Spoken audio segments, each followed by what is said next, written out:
നമസ്കാരം. എല്ലാവർക്കും നമ്മുടെ പുതിയൊരു വീഡിയോയിലേക്ക് സ്വാഗതം. ഇന്നത്തെ നമ്മുടെ വീഡിയോ വളരെ സ്പെഷ്യൽ ആയിട്ടുള്ള ഒരു വീഡിയോ ആണ്. നമുക്കെല്ലാവർക്കും ആഗ്രഹങ്ങൾ ഉണ്ടാവാറുണ്ട്. പലർക്കും പല രീതിയിലുള്ള ആഗ്രഹങ്ങളായിരിക്കും. ചെറുതും വലുതുമായിട്ടുള്ള ആഗ്രഹങ്ങൾ ഉണ്ടാവും. ആ ഒരു ആഗ്രഹം നേടിയെടുക്കുന്നതിനായിട്ട് അല്ലെങ്കിൽ ആ ഒരു ലക്ഷ്യത്തിലേക്ക് എത്തിച്ചേരുന്നതിനായിട്ട് നമ്മളെല്ലാവരും പരിശ്രമിക്കാറുമുണ്ട്. പക്ഷെ ചില ഘട്ടങ്ങളിൽ നമ്മുടെ ആഗ്രഹങ്ങൾക്ക് മേൽ തടസ്സങ്ങൾ വന്നു വീഴാറുണ്ട്. ആ തടസ്സങ്ങളെ അതിജീവിക്കാൻ എത്ര കണ്ട് ശ്രമിച്ചിട്ടും പറ്റാത്ത സാഹചര്യങ്ങൾ ഉണ്ടാവാം. നമ്മുടെ ജീവിതത്തിലെ പ്രശ്നങ്ങൾ ഉണ്ടാവാറുണ്ട്, പ്രതിസന്ധികൾ ഉണ്ടാവാറുണ്ട്, പല രീതിയിലുള്ള ബുദ്ധിമുട്ടുകളെ തരണം ചെയ്യേണ്ട അവസ്ഥകൾ വരാറുണ്ട്. ദുഃഖങ്ങള്, ദുരിതങ്ങള്, സന്തോഷം, സമാധാനം എല്ലാം നിറഞ്ഞ ഒരു കാര്യം തന്നെയാണ് നമ്മുടെ ജീവിതം എന്ന് പറയുന്നത്. പക്ഷെ പലപ്പോഴും ദുഃഖങ്ങളും വേദനകളും വരുന്ന സമയത്ത് അത് താങ്ങാനാവാതെ അല്ലെങ്കിൽ അതിനെ തരണം ചെയ്യാൻ സാധിക്കാതെ പോകുന്ന സമയങ്ങളും ഉണ്ടാകാറുണ്ട്. ഇങ്ങനെയൊക്കെ വരുന്ന സമയത്ത് നമ്മളെ മുന്നോട്ട് നയിക്കുന്ന ശക്തിയാണ് ഈ ദൈവിക ശക്തി എന്ന് പറയുന്നത്. വലിയ പ്രതിസന്ധികൾ വന്ന് നമ്മൾ വീണു പോകുന്ന സാഹചര്യങ്ങളിൽ വീണ്ടും ഉയർത്തെഴുന്നേൽക്കാൻ നമുക്ക് സാധിക്കുന്നുണ്ടെങ്കിൽ അത് നമ്മൾ പ്രാർത്ഥിക്കുന്ന ആ ഒരു ഈശ്വര കടാക്ഷം കൊണ്ട് അല്ലെങ്കിൽ ഈശ്വരന്റെ കൃപയൊന്നുകൊണ്ട് മാത്രമാണ് എന്നുള്ളത് നമ്മൾ മനസ്സിലാക്കണം. നമ്മളെല്ലാവരും ഭഗവാനെ വിളിക്കാറുണ്ട്.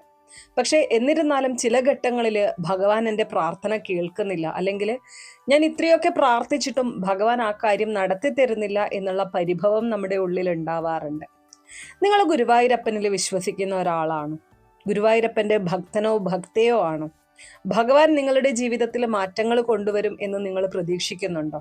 അല്ലെങ്കിൽ ഭഗവാനെ വിളിക്കുന്ന സമയത്ത് നിങ്ങളുടെ ജീവിതത്തിലെ പ്രശ്നങ്ങൾ കുറയുന്നതായിട്ട് നിങ്ങൾക്ക് അനുഭവപ്പെടുന്നുണ്ടോ? ഇനി അതല്ലാതെ ഭഗവാനെ എത്ര പ്രാർത്ഥിച്ചിട്ടും എൻ്റെ നേർക്ക് കണ്ണു തുറക്കുന്നില്ല എന്നുള്ള ഒരു പരിഭവമാണോ നിങ്ങളുടെ മനസ്സിലുള്ളത്? ഏറ്റവും ആദ്യം തന്നെ നിങ്ങൾ മനസ്സിലാക്കേണ്ട ഒരു കാര്യം, ഗുരുവായൂരപ്പൻ തൻ്റെ ഭക്തരെ എപ്പോഴും ചേർത്ത് പിടിക്കും. നിങ്ങൾക്ക് എത്രയൊക്കെ ദുഃഖങ്ങൾ വന്നാലും എന്തൊക്കെ ദുരിതങ്ങൾ വന്നു കഴിഞ്ഞാലും നിങ്ങൾക്ക് ഉയർത്തെഴുന്നേൽക്കാനുള്ള ഒരു ശക്തി ഭഗവാൻ നൽകും. നിങ്ങളെ ശക്തനാക്കുകയാണ് ഭഗവാൻ ചെയ്യുന്നത്. നിങ്ങളെ ആ ഒരു സാഹചര്യവുമായിട്ട് പൊരുത്തപ്പെട്ടുകൊണ്ട് അല്ലെങ്കിൽ അതിനെ അതിജീവിക്കാനുള്ള ഒരു ശക്തി നൽകിക്കൊണ്ട് ഭഗവാൻ നിങ്ങളെ കൈപിടിച്ചുയർത്തിയിരിക്കും. നമ്മുടെയൊക്കെ ജീവിതത്തിൽ പലപ്പോഴും ചില പ്രശ്നങ്ങൾ എത്ര ശ്രമിച്ചിട്ടും പരിഹരിക്കാൻ കഴിയാത്ത അവസ്ഥകൾ ഉണ്ടാകാറുണ്ട്. ചിലർക്ക് സാമ്പത്തിക ബുദ്ധിമുട്ടുകളായിരിക്കും, ചിലർക്ക് ജോലി സംബന്ധമായിട്ടുള്ള തടസ്സങ്ങളായിരിക്കും, ചിലർക്ക് വിവാഹ തടസ്സം, മറ്റു ചിലർക്ക് സന്താന ഭാഗ്യം ലഭിക്കാത്ത വിഷമം, ചിലർക്ക് രോഗദുരിതങ്ങൾ. ഇങ്ങനെയുള്ള സമയങ്ങളിൽ നമ്മളെല്ലാവരും ഓടിച്ചെല്ലുന്നത് ദൈവസന്നിധിയിലേക്ക് തന്നെയാണ്, അല്ലെ? കാരണം മനുഷ്യൻ ഉപേക്ഷിച്ചാലും ഭഗവാൻ ഒരിക്കലും തൻ്റെ ഭക്തരെ കൈവിടില്ല എന്ന വിശ്വാസം തന്നെയാണ് നമ്മെ മുന്നോട്ട് നയിക്കുന്നത്. കേരളത്തിലെ ഏറ്റവും മഹത്തായ ക്ഷേത്രങ്ങളിൽ ഒന്നാണ് ഗുരുവായൂർ ക്ഷേത്രം. ക്ഷേത്രത്തിൽ ഓരോ ദിവസവും ആയിരക്കണക്കിന് ഭക്തരാണ് എത്തിച്ചേരുന്നത്. ഓരോരുത്തർക്കും ഓരോ പ്രാർത്ഥനകളാണ്, ഓരോരുത്തർക്കും ഓരോ കണ്ണുനീർ കഥകളാണ്. എന്നാൽ എല്ലാവരുടെയും പ്രതീക്ഷ ഒന്നാണ്, ഗുരുവായൂരപ്പ എൻ്റെ പ്രാർത്ഥന കേൾക്കണമേ.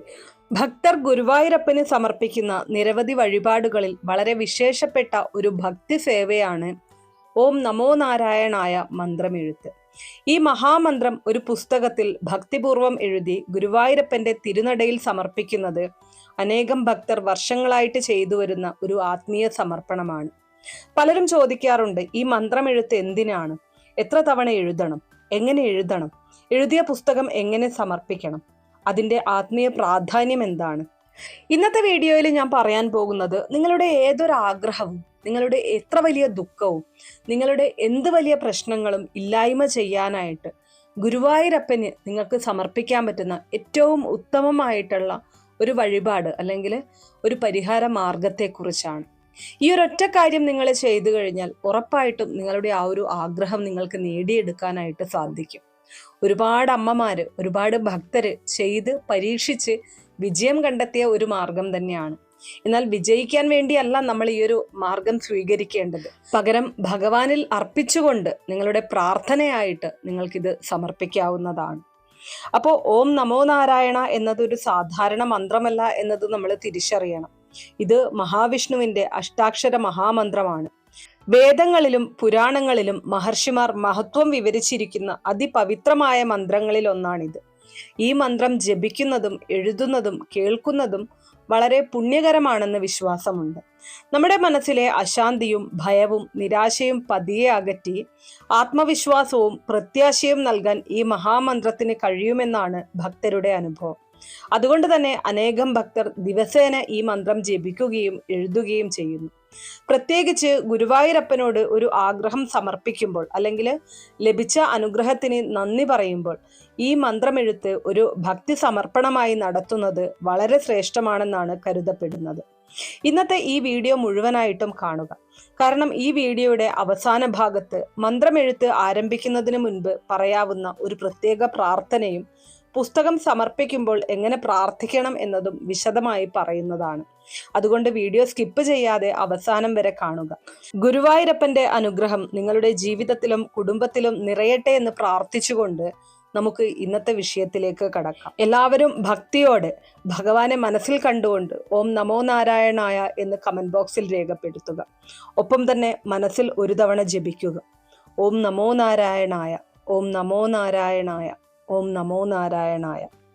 അപ്പൊ നമുക്കിനി വീഡിയോയിലേക്ക് കടക്കാം. അതിനു മുന്നേ നിങ്ങൾ പുതിയതായിട്ടാണ് എൻ്റെ ഈ ചാനൽ കാണുന്നത് എന്നുണ്ടെങ്കിൽ ദയവേദി ചാനൽ ഒന്ന് സബ്സ്ക്രൈബ് ചെയ്യാം. തൊട്ടടുത്ത് തന്നെ ഒരു കുഞ്ഞു ബെല്ലൈക്കൺ ഉണ്ട്, അതോടൊന്ന് പ്രസ് ചെയ്യാം. അതിൽ ഓൾ എന്നുള്ള ഓപ്ഷൻ സെലക്ട് ചെയ്ത് കഴിഞ്ഞാൽ എൻ്റെ എല്ലാ വീഡിയോസിനും നിങ്ങൾക്ക് നോട്ടിഫിക്കേഷൻ കിട്ടുന്നതായിരിക്കും. ഏറ്റവും ആദ്യം തന്നെ നമ്മൾ മനസ്സിലാക്കേണ്ടത് ഓം നമോ നാരായണായ എന്ന മഹാമന്ത്രത്തിന്റെ മഹത്വത്തെക്കുറിച്ചാണ്. എന്തുകൊണ്ടാണ് ഈ മന്ത്രത്തിന് ഇത്രയും പ്രാധാന്യം നൽകപ്പെടുന്നത്? എന്തുകൊണ്ടാണ് ലക്ഷക്കണക്കിന് ഭക്തർ ഈ മന്ത്രം ജപിക്കുകയും എഴുതുകയും ചെയ്യുന്നത്? ഈ മന്ത്രത്തിന്റെ ശക്തി എന്താണ്? അതിനെക്കുറിച്ച് നമുക്ക് വിശദമായി മനസ്സിലാക്കാം. ഓം നമോ നാരായണായ ഇത് മഹാവിഷ്ണുവിന്റെ അഷ്ടാക്ഷര മഹാമന്ത്രമാണ്. അഷ്ടാക്ഷരം എന്ന് വെച്ചാൽ 8 അക്ഷരങ്ങളുള്ള മന്ത്രം. സനാതന ധർമ്മത്തിൽ ഏറ്റവും പവിത്രമായിട്ടുള്ള മന്ത്രങ്ങളിൽ ഒന്നായി ഈ മന്ത്രം കണക്കാക്കപ്പെടുന്നു. പുരാണങ്ങളിൽ പറയുന്നത് ഈ മന്ത്രം ഭക്തിയോടെ ജപിക്കുന്നവർക്ക് ഭഗവാന്റെ പ്രത്യേക അനുഗ്രഹം ലഭിക്കുമെന്നാണ്. ഈ മന്ത്രത്തിലെ ഓരോ അക്ഷരത്തിനും പ്രത്യേകമായ ആത്മീയ ശക്തിയുണ്ടെന്ന് മഹർഷിമാർ വിവരിച്ചിട്ടുണ്ട്. ഓം സകല പ്രപഞ്ചത്തിന്റെയും ആദിനാദമാണ്, എല്ലാ മന്ത്രങ്ങളുടെയും ഉറവിടമാണ്, സൃഷ്ടിയുടെയും നിലനിൽപ്പിന്റെയും ലയത്തിന്റെയും പ്രതീകമാണ്. നമോ ഞാൻ അങ്ങയെ വണങ്ങുന്നു, ഞാൻ അങ്ങയുടെ ശരണം പ്രാപിക്കുന്നു, എൻ്റെ അഹങ്കാരം അങ്ങയുടെ പാദങ്ങളിൽ സമർപ്പിക്കുന്നു. അങ്ങനെയൊരു അർത്ഥമാണ് ഇതിന് നൽകുന്നത്. നാരായണായ സകല ജീവജാലങ്ങളുടെയും ആശ്രയമായ നാരായണനോട്, സകല ലോകങ്ങളുടെയും രക്ഷകനായ മഹാവിഷ്ണുവിനോട്. അതാണ് ഇതിന്റെ അർത്ഥം. അപ്പോൾ ഈ മന്ത്രത്തിന്റെ സാരം എന്താണ്? ഹേ നാരായണ, ഞാൻ അങ്ങയുടെ ശരണം പ്രാപിക്കുന്നു, എന്നെ കൈവിടരുത്. എൻ്റെ പ്രാർത്ഥനയാണ്. നമ്മുടെ ജീവിതത്തിലെ പല പ്രശ്നങ്ങളുടെയും മൂലകാരണം മനസ്സിന്റെ അശാന്തിയാണ്. ഭയം, ഉത്കണ്ഠ, നിരാശ, അനാവശ്യ ചിന്തകൾ ഇവയെല്ലാം നമ്മെ തളർത്തുന്നു. എന്നാൽ ദൈവനാമം മനസ്സിൽ നിറയുമ്പോൾ ഈ നെഗറ്റീവ് ചിന്തകൾ പതിയെ അകലാൻ തുടങ്ങും. അതുകൊണ്ടാണ് നമ്മുടെ പൂർവികർ നാമജപത്തിന് ഇത്രയും പ്രാധാന്യം നൽകിയിരുന്നത്. ഭഗവാന്റെ നാമം ആവർത്തിച്ചു പറയുമ്പോൾ മനസ്സ് ക്രമേണ ശുദ്ധമാകുന്നു, ചിന്തകൾക്ക് വ്യക്തത വരുന്നു, പ്രാർത്ഥനയ്ക്ക് ശക്തി ലഭിക്കുന്നു, ജീവിതത്തിൽ പ്രതീക്ഷ വർദ്ധിക്കുന്നു. ഇന്ന് പലരും പറയാറുണ്ട്, എനിക്ക് പ്രാർത്ഥിക്കാൻ പോലും മനസ്സ് കിട്ടുന്നില്ല, അല്ലെങ്കിൽ മനസ്സ് അനുവദിക്കുന്നില്ല എന്ന്. ജപിക്കാനിരിക്കുമ്പോൾ മനസ്സ് മറ്റെവിടെയോ പോകുന്നു, ഏകാഗ്രത കിട്ടുന്നില്ല. ഇതിന് ഏറ്റവും നല്ല മാർഗങ്ങളിൽ ഒന്നാണ് മന്ത്രമെഴുത്ത്. കാരണം ജപിക്കുമ്പോൾ മനസ്സ് അലയാൻ സാധ്യതയുണ്ട്. എന്നാൽ എഴുതുമ്പോൾ കണ്ണുകളും കൈകളും മനസ്സും ഒരുപോലെ ഭഗവാനിൽ കേന്ദ്രീകരിക്കപ്പെടുന്നു. ഓരോ തവണ ഓം നമോ നാരായണായ എന്ന് എഴുതുമ്പോഴും അത് ഒരു ജപമായി മാറുന്നു. ഒരു വരി എഴുതുമ്പോൾ ഒരു പ്രാർത്ഥന, ഒരു പേജ് എഴുതുമ്പോൾ 100 കണക്കിന് പ്രാർത്ഥനകൾ, ഒരു പുസ്തകം എഴുതുമ്പോൾ 1000കണക്കിന് പ്രാർത്ഥനകൾ. അങ്ങനെയാണ് ഈ മന്ത്രമെഴുത്ത് ഭക്തന്റെ മനസ്സിനെ ഭഗവാനിലേക്ക് കൂടുതൽ അടുപ്പിക്കുന്നത്. നമ്മുടെ ജീവിതത്തിൽ ചില കാര്യങ്ങൾ ഉടൻ നടക്കാറില്ല. ചിലപ്പോൾ വർഷങ്ങളോളം കാത്തിരിക്കേണ്ടി വരും. ആ സമയങ്ങളിൽ പലരും നിരാശപ്പെടുന്നു. പക്ഷേ യഥാർത്ഥ ഭക്തൻ കാത്തിരിക്കാൻ പഠിക്കുന്നു. കാരണം ഭഗവാന്റെ സമയം ഒരിക്കലും തെറ്റില്ല. നമ്മൾ ആഗ്രഹിക്കുന്ന സമയത്തല്ലെങ്കിലും ഏറ്റവും ഉചിതമായ സമയത്ത് അനുഗ്രഹം ലഭിക്കും എന്ന വിശ്വാസമാണ് ഭക്തിയുടെ അടിസ്ഥാനം. അതിനാൽ മന്ത്രമെഴുത്ത് ചെയ്യുമ്പോൾ ഒരിക്കലും ഇങ്ങനെ ചിന്തിക്കരുത്, ഇത് എഴുതിയാൽ എനിക്ക് ഉടൻ ഫലം കിട്ടണം. അങ്ങനെയല്ല. ഇതൊരിക്കലും ഒരു കച്ചവടമല്ല, ഇതൊരു സമർപ്പണമാണ്, ഇതൊരു ശരണാഗതിയാണ്, ഇത് ഒരു ഭക്തന്റെ സ്നേഹപ്രകടനമാണ്. നമ്മൾ എഴുതുന്ന ഓരോ അക്ഷരവും ഗുരുവായൂരപ്പന്റെ തിരുനാമമായി കാണണം. ഓരോ പേജും ഒരു പുഷ്പാർച്ചനയായി കാണണം. ഓരോ പുസ്തകവും ഒരു ഭക്തി സമർപ്പണമായി കാണണം. അപ്പോൾ ആ മന്ത്രമെഴുത്തിന് കൂടുതൽ ആത്മീയ മൂല്യം ലഭിക്കും. അതുകൊണ്ട് തന്നെ നിരവധി ഭക്തർ വർഷങ്ങളായി ഓം നമോ നാരായണായ മന്ത്രമെഴുത്ത് നടത്തി ഗുരുവായൂരപ്പന്റെ തിരുനടയിൽ സമർപ്പിച്ചു വരുന്നു. ഭക്തിയുടെ ശക്തി ഒരിക്കലും വെറുതെ ആകില്ല. ഗുരുവായൂരപ്പൻ ഭക്തന്റെ ഹൃദയം കാണുന്നവനാണ്. നമ്മൾ എഴുതുന്ന അക്ഷരങ്ങളുടെ എണ്ണമല്ല ഭഗവാൻ നോക്കുന്നത്, എത്ര ഭക്തിയോടെയാണ് നാം അത് സമർപ്പിക്കുന്നത് എന്നതാണ് ഭഗവാൻ നോക്കുന്നത്. അതുകൊണ്ട് മന്ത്രമെഴുത്ത് ആരംഭിക്കുന്ന ഓരോ ഭക്തനും ആദ്യം മനസ്സിൽ ഒരു കാര്യം ഉറപ്പിക്കണം: ഞാൻ ഈ മന്ത്രം എഴുതുന്നത് ഭഗവാനെ സ്നേഹിക്കുന്നതിനും ഭഗവാന്റെ അനുഗ്രഹം പ്രാപിക്കുന്നതിനും വേണ്ടിയാണ്. ഈ ഭാവത്തോടെ എഴുതുന്ന ഓരോ അക്ഷരവും ഒരു പ്രാർത്ഥനയായി മാറും. ഓരോ പ്രാർത്ഥനയും ഗുരുവായൂരപ്പന്റെ തിരുവടികളിൽ എത്തിച്ചേരും. അതാണ് ഈ മഹാമന്ത്രത്തിന്റെ ഏറ്റവും വലിയ മഹത്വം. ഇനി അടുത്തതായിട്ട് പലർക്കും ഉണ്ടാകുന്ന ഒരു സംശയത്തിലേക്കാണ് നമ്മൾ കടക്കുന്നത്. ഓം നമോ നാരായണായ മന്ത്രമെഴുത്ത് എങ്ങനെ തുടങ്ങണം? ഇതിന് പ്രത്യേക നിയമങ്ങളുണ്ടോ? ഏത് ദിവസമാണ് തുടങ്ങാൻ നല്ലത്? ഏത് പുസ്തകത്തിലാണ് എഴുതേണ്ടത്? ഇങ്ങനെയുള്ള നിരവധി ചോദ്യങ്ങൾ പല ഭക്തന്മാർക്കും ഉണ്ടാകാറുണ്ട്. ആദ്യം ഒരു കാര്യം മനസ്സിലാക്കണം: ഭഗവാൻ ഭക്തിയുടെ ആത്മാർത്ഥതയാണ് നോക്കുന്നത്. എന്നിരുന്നാലും കഴിയുന്നത്ര ശുദ്ധിയോടെയും ഭക്തിയോടെയും ഈ സേവ ചെയ്യുന്നത് ഉത്തമമാണ്. മന്ത്രമെഴുത്ത് ആരംഭിക്കാൻ ഏറ്റവും നല്ല സമയം പ്രഭാതകാലമാണ്. കുളിച്ച് ശുദ്ധിയോടെ മനസ്സിനെ ശാന്തമാക്കി ഒരു വിളക്ക് തെളിയിച്ച് ഭഗവാനെ ധ്യാനിച്ചുകൊണ്ട് ആരംഭിക്കാം. നിങ്ങളുടെ വീട്ടിൽ ഗുരുവായൂരപ്പന്റെ ചിത്രമോ ശ്രീകൃഷ്ണന്റെ ചിത്രമോ ഉണ്ടെങ്കിൽ അതിന്റെ മുൻപിലിരുന്ന് എഴുതുന്നത് കൂടുതൽ ഭക്തി നിർഭരമായ അനുഭവം നൽകും. എഴുതാൻ പ്രത്യേക നിറത്തിലുള്ള പേന വേണമെന്ന് നിർബന്ധമില്ല. എന്നാൽ പലരും നീല അല്ലെങ്കിൽ പച്ചമഷി ഉപയോഗിക്കാറുണ്ട്. ഏറ്റവും പ്രധാനപ്പെട്ടത് എഴുത്തിന്റെ ഭംഗിയല്ല, മനസ്സിന്റെ ഭംഗിയാണ്. ചിലർ ചോദിക്കും, എനിക്ക് നല്ല കൈയക്ഷരമില്ല, അപ്പോൾ പ്രശ്നമുണ്ടോ? ഒരിക്കലുമില്ല. ഒരു കുഞ്ഞ് അമ്മയ്ക്ക് ഒരു ചിത്രം വരച്ചു കൊടുക്കുമ്പോൾ ആ ചിത്രം എത്ര മനോഹരമാണ് എന്ന് അമ്മ നോക്കില്ല. അതിന് പിന്നിലെ സ്നേഹമാണ് അമ്മ കാണുന്നത്. അതുപോലെ ഭഗവാനും നമ്മുടെ കൈയക്ഷരമല്ല, ഭക്തിയാണ് കാണുന്നത്. അതിനാൽ പതുക്കെ ശ്രദ്ധയോടെ മനസ്സിൽ നാരായണ നാമം നിറച്ചുകൊണ്ട് എഴുതുക. എഴുതാൻ തുടങ്ങുന്നതിന് മുൻപ് ഒരു ചെറിയ പ്രാർത്ഥന നടത്താം. ഗുരുവായൂരപ്പ, ഈ മന്ത്രമെഴുത്ത് ഭക്തിപൂർവം ആരംഭിക്കുന്നു. എൻ്റെ മനസ്സ് അങ്ങയിൽ ഉറച്ചു നിൽക്കാൻ അനുഗ്രഹിക്കണമേ. ഈ സേവ അങ്ങയുടെ തിരുവടികളിൽ സമർപ്പിക്കുവാൻ എനിക്ക് സാധിക്കണമേ. ഇങ്ങനെ പ്രാർത്ഥിച്ചുകൊണ്ട് നമുക്ക് തുടങ്ങാം. മന്ത്രമെഴുത്ത് ചെയ്യുമ്പോൾ ചില കാര്യങ്ങൾ പ്രത്യേകം ശ്രദ്ധിക്കേണ്ടതാണ്.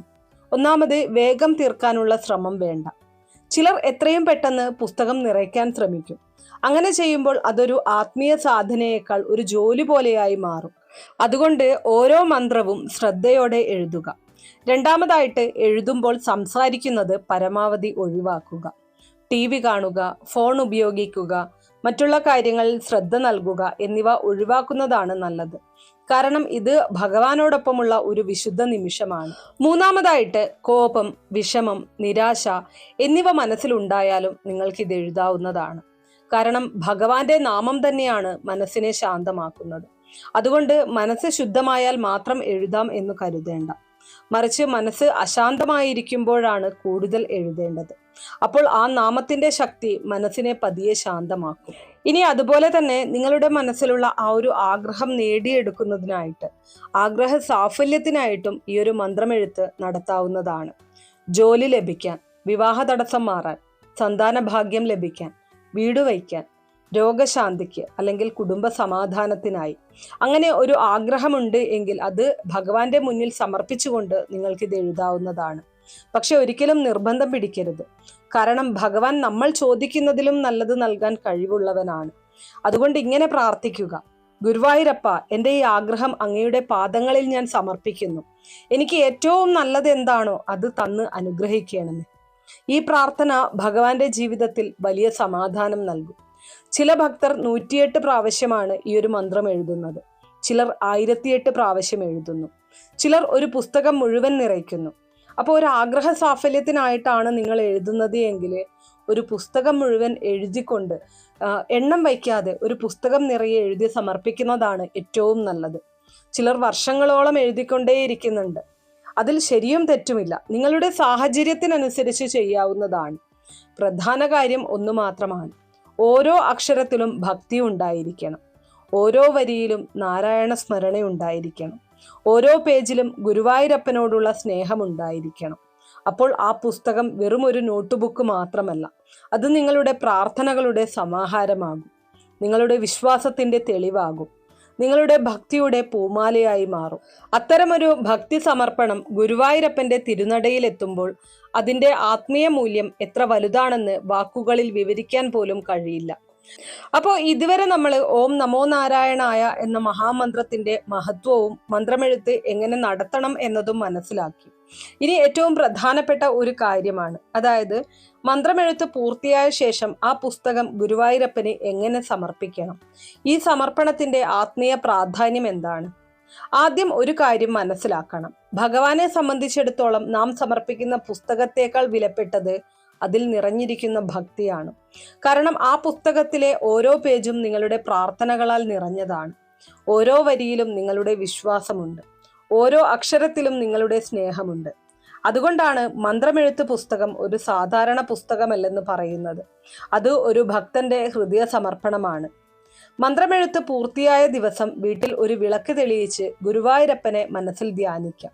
അതിനുശേഷം പുസ്തകം 2 കൈകളിലും എടുത്ത് ഇങ്ങനെ പ്രാർത്ഥിക്കാം: ഗുരുവായൂരപ്പ, അങ്ങയുടെ നാമം എഴുതാൻ എനിക്ക് അവസരം നൽകിയതിന് നന്ദി. ഈ മന്ത്രമെഴുത്ത് എൻ്റെ കഴിവല്ല, അങ്ങയുടെ കൃപയാണ്. ഈ പുസ്തകം അങ്ങയുടെ തിരുവടികളിൽ സമർപ്പിക്കാൻ ഞാൻ തയ്യാറാകുന്നു. എൻ്റെ ഭക്തിയും പ്രാർത്ഥനയും സ്വീകരിക്കണമേ. ഇങ്ങനെ പ്രാർത്ഥിക്കുമ്പോൾ മനസ്സിൽ ഒരു പ്രത്യേക സന്തോഷം അനുഭവപ്പെടും. കാരണം ഒരു വലിയ ആത്മീയ സാധന പൂർത്തിയാക്കിയ സംതൃപ്തി അപ്പോൾ ലഭിക്കും. ശേഷം അവസരം ലഭിക്കുന്ന ദിവസം ഗുരുവായൂരിലേക്ക് യാത്ര ചെയ്യാം. യാത്ര തുടങ്ങുന്നതിന് മുൻപ് ഗുരുവായൂരപ്പന്റെ നാമം ജപിക്കുന്നത് വളരെ നല്ലതാണ്. യാത്രയ്ക്കിടയിലും മനസ്സിൽ ഓം നമോ നാരായണായ ജപിക്കാം. കാരണം ആ യാത്ര പോലും ഒരു തീർത്ഥയാത്രയായി മാറുകയാണ്. ഗുരുവായൂരിൽ എത്തുമ്പോൾ ആദ്യം മനസ്സിനെ ശാന്തമാക്കുക. തിരക്കുകളോ മറ്റു കാര്യങ്ങളോ ചിന്തിക്കാതെ ഗുരുവായൂരപ്പന്റെ ദർശനത്തിന് തയ്യാറാവുക. ഗുരുവായൂരപ്പന്റെ സന്നിധിയിൽ നിൽക്കുന്ന ഓരോ നിമിഷവും വളരെ പുണ്യമുള്ളതാണ്. ആ സമയത്ത് നിങ്ങളുടെ ജീവിതത്തിലെ എല്ലാ വിഷമങ്ങളും ഭഗവാന്റെ പാദങ്ങളിൽ സമർപ്പിക്കുക. നിങ്ങളുടെ സന്തോഷങ്ങളും സമർപ്പിക്കുക. നിങ്ങളുടെ കണ്ണുനീരും സമർപ്പിക്കുക. നിങ്ങളുടെ പ്രതീക്ഷകളും സമർപ്പിക്കുക. കാരണം ഗുരുവായൂരപ്പൻ ഭക്തന്റെ ഹൃദയഭാഷ മനസ്സിലാക്കുന്നവനാണ്. ദർശന സമയത്ത് മനസ്സിൽ ഇങ്ങനെ പ്രാർത്ഥിക്കാം: ഗുരുവായൂരപ്പ, ഞാൻ എഴുതിയ ഓരോ മന്ത്രവും അങ്ങയുടെ തിരുനാമമായിരുന്നു. ഓരോ അക്ഷരവും അങ്ങയുടെ പാദങ്ങളിൽ സമർപ്പിക്കുന്നു. എൻ്റെ ജീവിതത്തിൽ എന്താണ് നല്ലത് എന്ന് അങ്ങേക്കറിയാം. അതുകൊണ്ട് എനിക്കും എൻ്റെ കുടുംബത്തിനും ഏറ്റവും ഉത്തമമായത് തന്ന് അനുഗ്രഹിക്കണമേ. ഈ പ്രാർത്ഥന വളരെ ശക്തമായ ഒരു ശരണാഗതിയാണ്. പലരും ഭഗവാനോട് പ്രത്യേക ആവശ്യങ്ങൾ പറയാറുണ്ട്. അതൊരിക്കലും തെറ്റല്ല. എന്നാൽ അതിലും വലിയ പ്രാർത്ഥന ശരണാഗതിയാണ്. എനിക്കിത് വേണം എന്നതിനേക്കാൾ മഹത്തായത് അങ്ങ് തീരുമാനിക്കുന്നത് ഞാൻ സ്വീകരിക്കുന്നു എന്നതാണ്. ആ ഭാവം വരുന്ന നിമിഷം ഭക്തിയുടെ ആഴം വർദ്ധിക്കുന്നു. മന്ത്രമെഴുത്തിന്റെ യഥാർത്ഥ ലക്ഷ്യവും അതുതന്നെയാണ്. നമ്മുടെ മനസ്സിനെ ഭഗവാനിലേക്ക് അടുപ്പിക്കുക, നമ്മുടെ അഹങ്കാരം കുറയ്ക്കുക, നമ്മുടെ വിശ്വാസം വർദ്ധിപ്പിക്കുക. പല ഭക്തർക്കും ഒരു അനുഭവമുണ്ട്. മന്ത്രമെഴുത്ത് ആരംഭിച്ച ശേഷം അവരുടെ മനസ്സിൽ വലിയ മാറ്റങ്ങൾ സംഭവിച്ചതായി അവർ പറയാറുണ്ട്.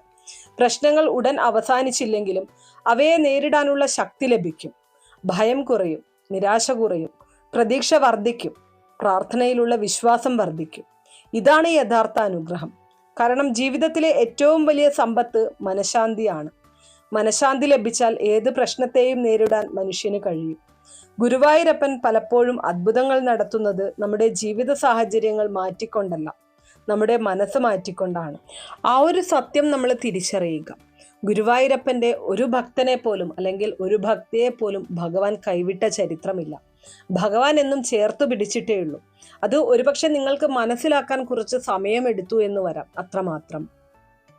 അപ്പോൾ അതുകൊണ്ട് തന്നെ ഒരു ആഗ്രഹം നേടിയെടുക്കാൻ എന്നതിലുപരി നമുക്ക് ദുഃഖവും സങ്കടവും പ്രശ്നങ്ങളും ഒക്കെ വരുന്ന സമയത്തും ഈ ഒരു മന്ത്രം എഴുതുന്നത് വഴി നമ്മുടെ മനസ്സിന് ശാന്തി ലഭിക്കാനും അതോടൊപ്പം തന്നെ ആ പ്രശ്നങ്ങളെ നമുക്ക് അതിജീവിക്കാനുള്ള ശക്തി ലഭിക്കാനും സഹായകരമായി തീരും.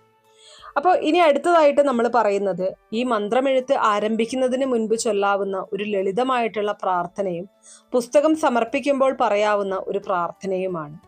പ്രാർത്ഥന എന്നത് വാക്കുകളുടെ ഭംഗിയല്ല, അത് ഹൃദയത്തിന്റെ ഭാഷയാണ്. അതുകൊണ്ട് തന്നെ വലിയ സംസ്കൃത ശ്ലോകങ്ങൾ അറിയണമെന്നില്ല. ആത്മാർത്ഥതയോടെ ഭഗവാനോട് സംസാരിച്ചാൽ അതുതന്നെയാണ് ഏറ്റവും വലിയ പ്രാർത്ഥന. മന്ത്രമെഴുത്ത് ആരംഭിക്കുന്നതിന് മുൻപ് ഇങ്ങനെ പ്രാർത്ഥിക്കാം: ഗുരുവായൂരപ്പ, അങ്ങയുടെ നാമം എഴുതുവാൻ ഞാൻ ഇന്ന് ആരംഭിക്കുകയാണ്.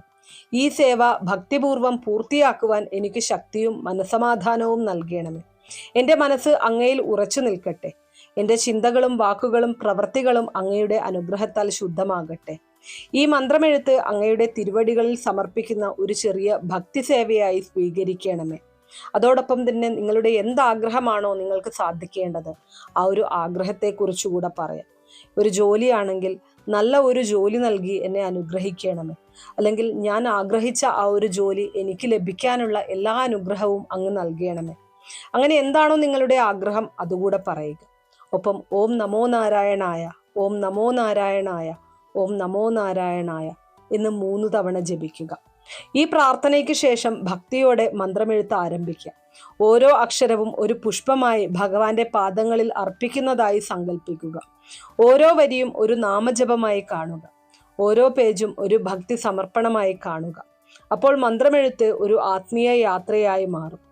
പുസ്തകം പൂർത്തിയായ ശേഷം ഗുരുവായൂരപ്പന് സമർപ്പിക്കുന്ന സമയത്ത് ഇങ്ങനെ പ്രാർത്ഥിക്കാം: ഗുരുവായൂരപ്പ, അങ്ങയുടെ നാമം എഴുതുവാൻ എനിക്ക് അവസരം നൽകിയതിന് കോടി നന്ദി.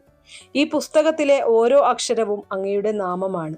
ഓരോ വരിയിലും എൻ്റെ പ്രാർത്ഥനയുണ്ട്. ഓരോ പേജിലും എൻ്റെ വിശ്വാസമുണ്ട്. ഈ ഒരു ചെറിയ സമർപ്പണം സ്നേഹപൂർവ്വം സ്വീകരിക്കണമേ. എനിക്കും എൻ്റെ കുടുംബത്തിനും ആരോഗ്യവും ഐശ്വര്യവും സമാധാനവും ഭക്തിയും നൽകണമേ. എൻ്റെ ജീവിതത്തിൽ എന്താണ് ഏറ്റവും നല്ലത് എന്ന് അങ്ങേക്കറിയാം. അതുകൊണ്ട് എൻ്റെ ജീവിതം അങ്ങയുടെ ഇഷ്ടപ്രകാരം നയിക്കണമേ. ഒപ്പം തന്നെ നിങ്ങൾ മനസ്സിൽ ആഗ്രഹിച്ച ആ ഒരു ആഗ്രഹം കൂടി ഇതോടൊപ്പം പറയാം: ഓം നമോ നാരായണായ, ഓം നമോ നാരായണായ, ഓം നമോ നാരായണായ എന്ന് 3 തവണ ജപിക്കുക. ഇപ്പോൾ ഒരു കാര്യം പ്രത്യേകം പറയട്ടെ. ഭഗവാനെ സമീപിക്കുമ്പോൾ നമുക്ക് 2 വഴികളുണ്ട്. ഒന്ന്, ആവശ്യങ്ങൾ മാത്രം പറയുക. 2, നന്ദി പറയുക. ആദ്യത്തേത് എല്ലാവരും ചെയ്യുന്ന കാര്യമാണ്. എന്നാൽ രണ്ടാമത്തേത് ചെയ്യുന്നവർ വളരെ കുറവാണ്. അതുകൊണ്ട് പ്രാർത്ഥനയിൽ എപ്പോഴും നന്ദിയും ഉൾപ്പെടുത്തുക. കാരണം ഇന്ന് നമുക്ക് ലഭിച്ചിരിക്കുന്ന ജീവിതം പോലും ഭഗവാന്റെ അനുഗ്രഹം തന്നെയാണ്, അല്ലെ? നമുക്ക് ശ്വസിക്കാൻ കഴിയുന്നത് അനുഗ്രഹമാണ്. നടക്കാൻ കഴിയുന്നത് അനുഗ്രഹമാണ്. കാണാൻ കഴിയുന്നത് അനുഗ്രഹമാണ്. കുടുംബമുള്ളത് അനുഗ്രഹമാണ്. ഭഗവാനെ വിളിക്കാൻ കഴിയുന്നത് പോലും അനുഗ്രഹമാണ്. അതുകൊണ്ട് ഓരോ ദിവസവും കുറഞ്ഞത് ഒരിക്കലെങ്കിലും ഇങ്ങനെ പറയുക: ഗുരുവായൂരപ്പ നന്ദി. ഈ ഒരു വാക്ക് പോലും ഭക്തിയുടെ വലിയ രൂപമാണ്. ജീവിതത്തിലെ എന്തെല്ലാം സംഭവിച്ചാലും ഒരു കാര്യം മറക്കരുത്: പ്രാർത്ഥന ഒരിക്കലും വെറുതെ ആകില്ല. ഭഗവാൻ ഒരിക്കലും ഭക്തനെ ഉപേക്ഷിക്കില്ല. ചിലപ്പോൾ മറുപടി വൈകിയേക്കാം, എന്നാൽ മറുപടി ഇല്ലാതാകില്ല. ചിലപ്പോൾ വഴി ദൈർഘ്യമേറിയതായിരിക്കും, എന്നാൽ ലക്ഷ്യം നഷ്ടമാകില്ല. അതുകൊണ്ട് വിഷമങ്ങളിൽ തളരരുത്, നിരാശയിൽ മുങ്ങരുത്. ഗുരുവായൂരപ്പന്റെ കൈപിടിച്ച് മുന്നോട്ട് പോവുക. ഓരോ ദിവസവും കുറച്ചു സമയം ഓം നമോ നാരായണായ ജപിക്കുക.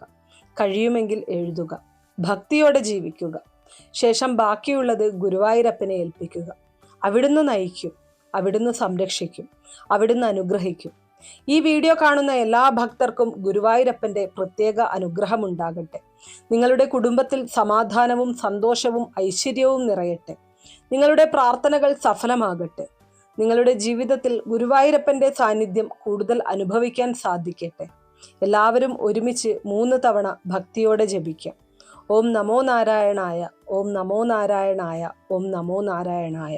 ഗുരുവായൂരപ്പന്റെ അനുഗ്രഹം ലഭിക്കുന്നതിനായിട്ട് കമന്റ് ബോക്സിൽ ഓം നമോ നാരായണായ എന്ന് രേഖപ്പെടുത്തുക.